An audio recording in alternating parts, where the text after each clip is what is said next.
Hello दोस्तों, welcome to IQ exam education. आज की वीडियो है प्रीवियस ईयर क्वेश्चन पेपर पर आधारित श्रृंखला, जिसमें पिछले कई वर्षों के प्रश्नों का संकलन है जो आपके एग्जाम के लिए बेनिफिट हो सकता है। तो चलिए देखते हैं। आज का टॉपिक है राष्ट्रीय आंदोलन एवं संवैधानिक विकास के आधार पर पिछले कई वर्षों में जो प्रश्न पूछे गए हैं उसी प्रश्नों का रिवीजन है। तो चलिए देखते हैं। पहला प्रश्न क्या है? किसने कहा कि कांग्रेस लॉर्ड डफरिन के दिमाग की उपज थी? इसके लिए चार ऑप्शन दिए गए हैं। ऑप्शन ए है बाल गंगाधर तिलक, ऑप्शन बी दादा भाई Naoroji, option C Lala Lajpat Rai, option D Mahatma Gandhi. तो प्रश्न संख्या एक का सही जवाब होगा लाला लाजपत राय। प्रश्न संख्या दो है गांधी जी द्वारा चलाया गया बारदोली आंदोलन किसके विरुद्ध था? इसके लिए चार ऑप्शन दिए गए हैं। ऑप्शन ए भारत में अंग्रेजी शासन, ऑप्शन बी किसानों पर अन्याय, ऑप्शन सी न्यायिक व्यवस्था तथा ऑप्शन डी भूमि कर में अधिक वृद्धि। तो प्रश्न संख्या दो का सही जवाब हो जाएगा भूमि कर में अधिक वृद्धि। तो नेक्स्ट प्रश्न की ओर चलते हैं। प्रश्न संख्या तीन है निम्नलिखित में से कौन सा एक नेहरू समिति रिपोर्ट 1928 के स्रोत से भारत के संविधान में समाविष्ट किया गया है? इसके लिए चार ऑप्शन दिए गए हैं। ऑप्शन ए संघीय शासन, ऑप्शन बी निदेशक सिद्धांत, ऑप्शन सी मौलिक अधिकार तथा ऑप्शन डी है मौलिक कर्तव्य। प्रश्न संख्या तीन का सही जवाब हो जाएगा मौलिक अधिकार। चलिए प्रश्न संख्या चार को देख लेते हैं। कांग्रेस ने अपने पूर्ण स्वराज के उद्देश्य को किस वर्ष में निर्धारित किया था? इसके लिए चार ऑप्शन दिए गए हैं। ऑप्शन ए 1925 में, ऑप्शन बी 1926 में, ऑप्शन सी 1936 में तथा ऑप्शन डी 1929 में। तो प्रश्न संख्या चार का सही जवाब होगा 1929 में। तो चलिए नेक्स्ट प्रश्न की ओर चलते हैं। प्रश्न संख्या पाँच है भारत को पूर्ण आज़ादी एवं 26 जनवरी को स्वतंत्रता दिवस स्वीकार करने की मांग किसने की? इसके लिए चार ऑप्शन दिए गए हैं। Option A Gopal Krishna Gokhale, option B Surendranath Banerjee, option C Mahatma Gandhi तथा ऑप्शन डी जवाहरलाल नेहरू। तो प्रश्न संख्या पाँच का सही जवाब है जवाहरलाल नेहरू। तो चलिए प्रश्न संख्या छः देख लेते हैं। नमक कानून तोड़ने के लिए गांधी जी ने प्रसिद्ध दांडी यात्रा प्रारंभ की थी। इसके लिए चार ऑप्शन दिए हैं। ऑप्शन ए 26 फरवरी 1929 को, ऑप्शन बी 12 मार्च 1930 को, ऑप्शन सी 31 दिसंबर 1930 को, ऑप्शन डी 2 अक्टूबर 1930 को। तो प्रश्न संख्या छः का सही जवाब है 12 मार्च 1930 को। तो चलिए नेक्स्ट प्रश्न की ओर चलते हैं। प्रश्न संख्या सात है पूना समझौता पर हस्ताक्षरकर्ता कौन थे? इसके लिए चार ऑप्शन दिए गए हैं। इन चार ऑप्शनों में से कौन सा ऑप्शन सही होगा कमेंट बॉक्स में कमेंट करके बताओ। तो जरा देखते हैं इन 20 प्रश्नों की श्रृंखला में कितने प्रश्न आपके सही हो पाते हैं। तो चलिए देखते हैं। प्रश्न संख्या सात का ऑप्शन ए है गांधी जी और जिन्ना, ऑप्शन बी गांधी जी और अंबेडकर, ऑप्शन सी अंबेडकर और नेहरू, ऑप्शन डी जिन्ना और नेहरू। प्रश्न संख्या सात का सही जवाब हो जाएगा गांधी जी और अंबेडकर। प्रश्न संख्या आठ है किसने गांधी जी के नमक सत्याग्रह की तुलना नेपोलियन की पेरिस यात्रा से की थी? इसके लिए चार ऑप्शन दिए गए हैं। Option A Subhash Chandra Bose, option B Jawaharlal Nehru, option C KM Panikkar, option D Winston Churchill.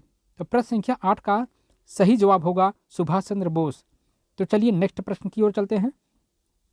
प्रश्न संख्या नौ है सविनय अवज्ञा आंदोलन के अंतर गढ़वाल पलटन के जवानों ने जिस स्थान पर प्रदर्शनकारियों पर गोली चलाने से इनकार कर दिया था वह है? इसके लिए चार ऑप्शन दिए गए हैं। Option A Amritsar, option B Dehradun, option C Nainital तथा ऑप्शन डी पेशावर। तो प्रश्न संख्या नौ का सही जवाब होगा पेशावर। प्रश्न संख्या 10 है 1932 के सांप्रदायिक पंचाट का निम्न में से किसने विरोध किया था?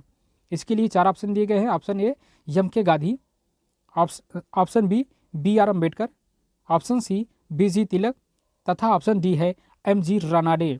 तो प्रश्न संख्या 10 का सही जवाब होगा MK गांधी। तो चलिए नेक्स्ट प्रश्न की ओर चलते हैं। प्रश्न संख्या 11 है महात्मा गांधी के अनुसार अहिंसा है। इसके लिए चार ऑप्शन दिए गए हैं। ऑप्शन ए 3 प्रकार की, ऑप्शन बी 4 प्रकार की, ऑप्शन सी 5 प्रकार की तथा ऑप्शन डी केवल 1 प्रकार की। तो इसके लिए ऑप्शन पहले से ही रेडी है 3 प्रकार की। तो प्रश्न संख्या ए सही है। तो चलिए प्रश्न संख्या 12 देख लेते हैं। निम्नलिखित में से कौन सा एक गांधी के स्वराज की अवधारणा है? इसके लिए ऑप्शन है कानून का शासन, ऑप्शन बी योग्य व्यक्तियों का शासन, ऑप्शन सी स्वशासन तथा ऑप्शन डी सत्ताधारी का शासन। तो इसका जो उत्तर होगा स्वशासन, अर्थात इसका उत्तर पहले से रेडी है। तो चलिए नेक्स्ट प्रश्न की ओर चलते हैं। प्रश्न संख्या 13 है, डॉक्टर अंबेडकर कितने गोलमेज सम्मेलन में शामिल हुए? तो इसके लिए 4 ऑप्शन दिए गए हैं।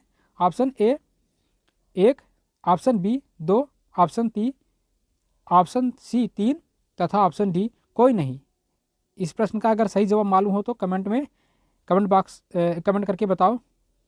तो चलिए इसका आंसर देख ही लेते हैं। इसका आंसर है 3।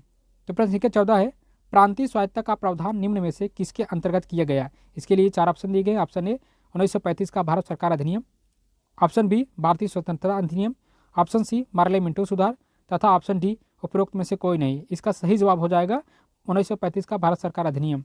तो चलिए नेक्स्ट प्रश्न देख लेते हैं। प्रश्न संख्या 15 है, भारत सरकार अधिनियम 1935 ने इसके लिए ऑप्शन दिए हैं। ऑप्शन ए भारतीय एकात्मक व्यवस्था प्रदान की, ऑप्शन बी आध्यात्मक व्यवस्था प्रदान की, ऑप्शन सी राज्यपाल की शक्तियों की व्याख्या तथा ऑप्शन डी भारतीय संघ व्यवस्था का प्रबंध किया। इसका आंसर जो होगा भारतीय संघीय व्यवस्था का प्रबंध किया। तो चलिए प्रश्न संख्या 16 है, अम्बेडकर ने स्वतंत्र मजदूर दल की स्थापना किस वर्ष की थी? इसके लिए 4 ऑप्शन दिए गए। ऑप्शन ए 1935 में, ऑप्शन बी 1936 में, ऑप्शन सी 1937 में तथा ऑप्शन डी 1938 में। प्रश्न संख्या 16 का सही जवाब होगा 1936 में। चलिए नेक्स्ट प्रश्न की ओर चलते हैं। प्रश्न संख्या 17 है, संघ सरकार द्वारा राज्य को आदेश देने का विचार भारत के संविधान निर्माताओं ने कहां से प्राप्त किया? इसके लिए आप 4 ऑप्शन दिए गए हैं। ऑप्शन ए 1935 के भारतीय अधिनियम से, ऑप्शन बी अमेरिका के संविधान से, ऑप्शन सी सोवियत संघ के संविधान से तथा ऑप्शन डी ऑस्ट्रेलियन संविधान से। तो प्रश्न संख्या 17 का सही जवाब हो जाएगा 1935 के भारतीय अधिनियम से। तो प्रश्न संख्या 18 है, भारत की संविधान सभा ने अखिल भारतीय दलित वर्ग संघ के सदस्य के रूप में शामिल हुए थे। इसके लिए 4 ऑप्शन दिए गए हैं। Option A BR Ambedkar, option B Jagjivan Ram तथा ऑप्शन सी मोतूरी सत्यनारायण और ऑप्शन डी है R शंकर। तो प्रश्न संख्या 18 का सही जवाब है जगजीवन राम। तो चलिए नेक्स्ट प्रश्न की ओर चलते हैं। प्रश्न संख्या 19 है, 1936 में किसने गांधीवाद जैसी कोई चीज नहीं है? इसका ऑप्शन है option A JL Nehru, option B Maulana Azad, option C Tagore तथा ऑप्शन डी महात्मा गांधी। तो प्रश्न संख्या 19 का सही जवाब होगा महात्मा गांधी। तो प्रश्न संख्या 20 है, मुस्लिम लीग ने मुक्ति दिवस मनाया। इसके लिए 4 ऑप्शन दिए गए हैं। ऑप्शन ए 22 दिसंबर 1939 को, ऑप्शन बी 25 दिसंबर 1938 को, ऑप्शन सी 26 जनवरी 1939 को तथा ऑप्शन डी 15 अगस्त 1939 को। तो प्रश्न संख्या 20 का सही जवाब होगा 25 दिसंबर 1939 को। तो आज के वीडियो श्रृंखला में बस इतना ही। तो मिलते हैं नेक्स्ट वीडियो में। Thanks for watching IQ exam education.